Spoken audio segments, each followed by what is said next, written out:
L'installation réalisée à Pérouse pour le traitement des déchets solides de la ville et d'autres déchets éventuels de l'industrie affronte le problème d'une manière tout à fait nouvelle par rapport aux autres installations qui existent en Italie et dans le monde. Quel est le nouveau système? C'est le système Selectromatic Comest qui effectue pour ainsi dire une réalisation totale et une mise en valeur de chaque matière composant les déchets avec une méthode mécanisée respectant tout à fait les normes hygiéniques. Quels sont les avantages par rapport aux autres systèmes? La récupération de matières premières pour l'industrie et l'agriculture, plus de personnel employé soit directement soit indirectement, une réduction considérable de la quantité des scories à écouler, une entière satisfaction du point de vue écologique, social et économique.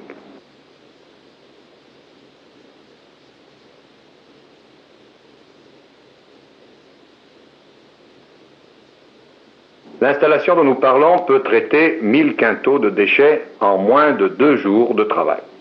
Le reste du temps est utilisé pour le nettoyage, la manutention, d'éventuelles réparations, le traitement des surplus de déchets et enfin pour faire face à l'accroissement constant de ceux-ci.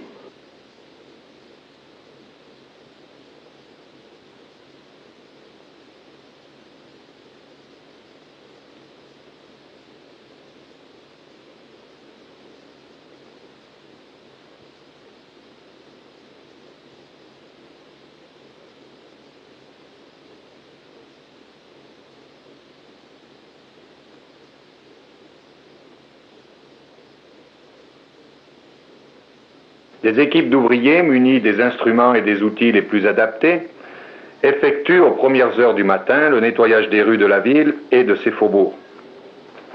D'autres équipes effectuent le ramassage des déchets domestiques, emballés dans des sacs de plastique et déposés dans des appareils appelés trespoli.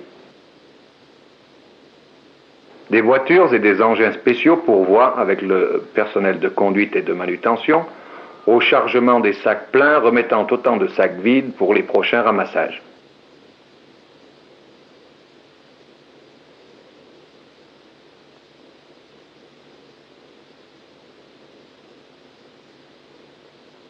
Le chargement effectué, les voitures se dirigent à travers les rues difficiles de la ville jusqu'à un établissement situé à moins de 2 km du centre, sur un vaste terrain, sur lequel sont érigés dans une zone plantée d'arbres, en plus des installations, tous les services auxiliaires et les bureaux. Chaque voiture est pesée avec une bascule qui délivre une étiquette indiquant son poids, cela pour avoir une statistique de la production quotidienne de déchets. De là, toutes les voitures, toutes pourvues d'appareils pliants et de portières, déversent les déchets dans une fosse de ramassage qui a une capacité de 850 mètres cubes, égale à environ 2000 quintaux, qui suffit à alimenter l'installation pour plus de 3 jours.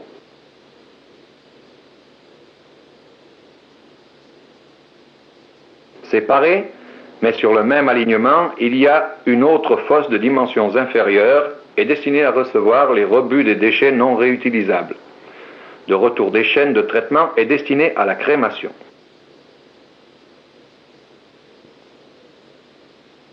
Il existe aussi une troisième fosse de secours pour vider des déchets spéciaux qui ne peuvent pas être traités. Entre les 2 premières fosses, un tapis roulant doseur est installé qui alimente les lignes de traitement et sur lequel sont appliqués des appareils pour une première rupture des sacs contenant les déchets. Les fosses et le tapis roulant sont desservis par un chariot-pont muni de bennes électro-hydrauliques pour l'alimentation, soit de la chaîne de traitement, soit pour la destruction par le feu, soit pour le curage des fosses si besoin.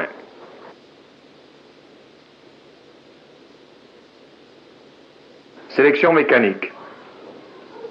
La sélection des différents composants des déchets, réutilisables dans l'industrie ou dans l'agriculture, se fait d'une manière tout à fait automatique.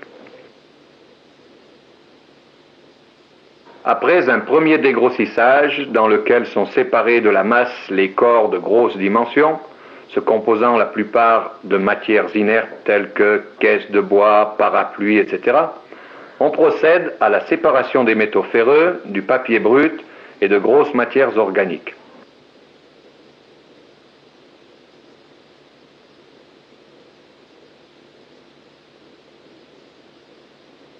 Le traitement des grosses parties organiques. La grosse matière organique, légumes, fruits, morceaux de pain, restes de pâte, etc., est séparée après un premier gros tri de la plupart des morceaux de verre, tessons, pierres, métaux non ferreux. Pour finir, les grosses parties organiques sont mises dans une installation spéciale pour subir un lavage énergique et pour être libérées du terreau et de la poussière qui collent à leur surface.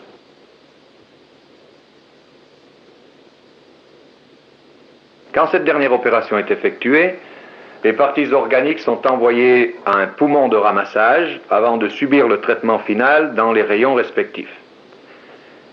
Ici sont effectuées les opérations suivantes: stérilisation, déshydratation, d'ultérieures épurations de matières hétérogènes, pulvérisation, mise en sac.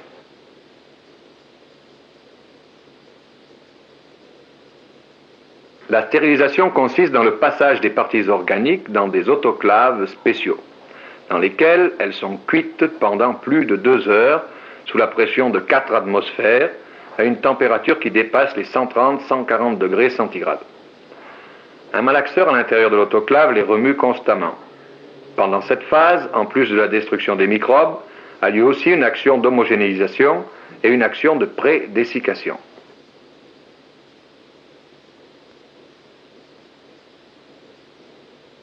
Les autoclaves sont alimentées par la vapeur obtenue des fumées de la destruction des matières non réutilisables.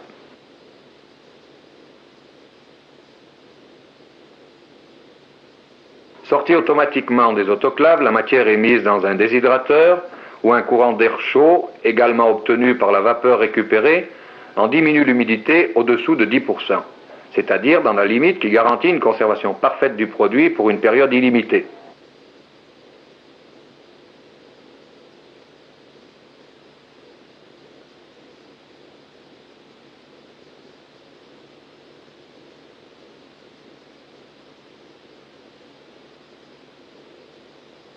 À ce point, la matière organique est stérilisée et déshydratée, mais elle peut encore contenir un pourcentage minimum de corps étrangers, débris de verre, tessons, bois, papier d'étain, plastique.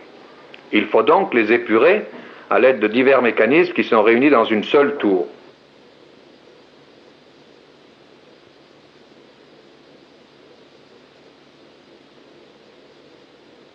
Ici, à travers des phases progressives et des séparations densimétriques, tous les corps étrangers sont éliminés et le produit est pratiquement mis dans un moulin à pulvérisation ayant été transformé en pâte zootechnique semblable à de la farine de maïs, le passage successif à une machine cubettatrice et la pesée effectuée par une machine effectuant le remplissage et le pesage des sacs terminent la confection et le cycle de travail des grosses parties organiques.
Traitement du papier. La séparation est effectuée avec un jeu de tri et de précipitation des corps les plus lourds. Aussi avancée et raffinée que puisse être la sélection du papier, Il reste encore des morceaux de plastique qui doivent être éliminés si l'on veut obtenir un produit facilement négociable.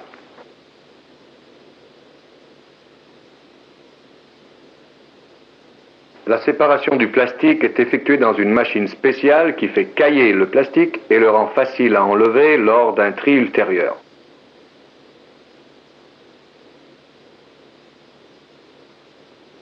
Où les quantités le consentiraient, le problème serait plus facile à résoudre si l'on mettait le tout dans un pilon où seul le papier serait transformé en pâte. L'installation de Pérouse s'arrête, pour le moment, aux produits confectionnés en paquets, à l'aide d'une presse automatique. Il est nécessaire de penser que la récupération du papier limite la destruction de bien des grands arbres avec des bénéfices évidents pour les coexistences humaines.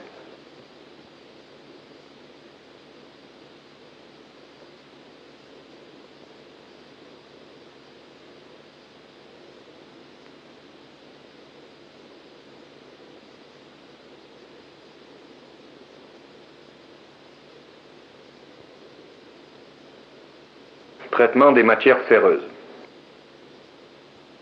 C'est la matière dont la sélection est la plus facile avec l'installation pendant le cycle de travail d'une série d'électroaimants. C'est une matière composée de pots et de boîtes utilisées pour les conserves alimentaires, les vernis et autres produits. Pour éliminer tous les restes internes et les impuretés, puisque le rétamage est nocif aux fonderies, la matière ferreuse est mise à travers des rubans roulants porteurs dans un four à vanne rotative et à cycle continu.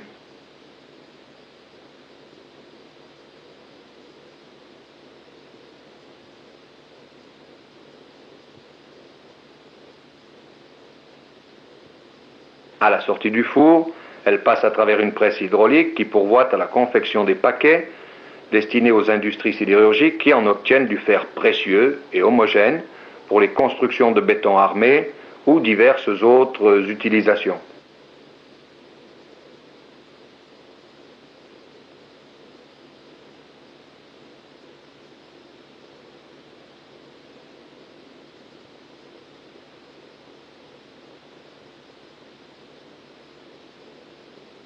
Matière organique fine. Cette matière est composée de parties organiques de petite dimension mélangées au terreau provenant des petits trous de la vanne qui est appliquée à la première séparation volumétrique des déchets. Le produit a l'avantage d'être prélevé au commencement du cycle et il n'est pas mélangé à des corps solides inertes. Étant de petite dimension et calibré, il est destiné à la transformation en engrais après une maturation préalable dans un local spécial de l'installation. C'est un bon additif à la fumure des terrains à cause de sa perméabilité et de son contenu en substances nutritives. Enrichi de colonies bactériennes, il devient ensuite un engrais excellent et précieux.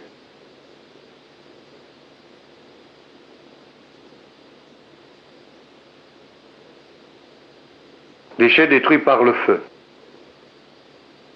Ce produit ne figure pas logiquement parmi les récupérations comme exposé plus haut. Mais pour le cycle de travail des déchets, il constitue une matière très importante parce que, d'un point de vue énergétique, il est récupéré sous forme de vapeur produite par la chaleur des fumées de destruction.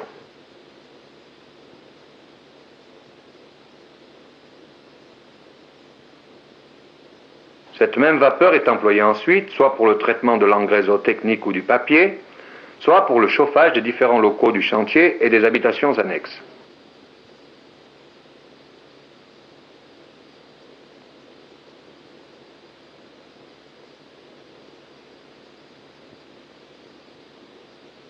En outre, la destruction de cette matière, exempte de parties organiques, favorise la combustion parce qu'elle donne des scories complètement minéralisées, des fumées moins polluées, et cela avec tous les avantages pratiques et écologiques qui en résultent.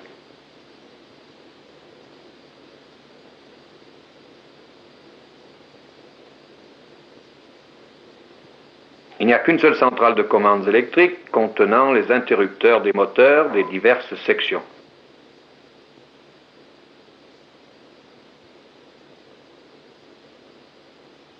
Les cadrans synoptiques lumineux permettent de suivre le fonctionnement de toute l'usine et d'intervenir, soit pour arrêter certains moteurs, soit pour communiquer grâce à un circuit interphonique avec les différentes sections de travail. Toute l'installation peut fonctionner automatiquement ou manuellement.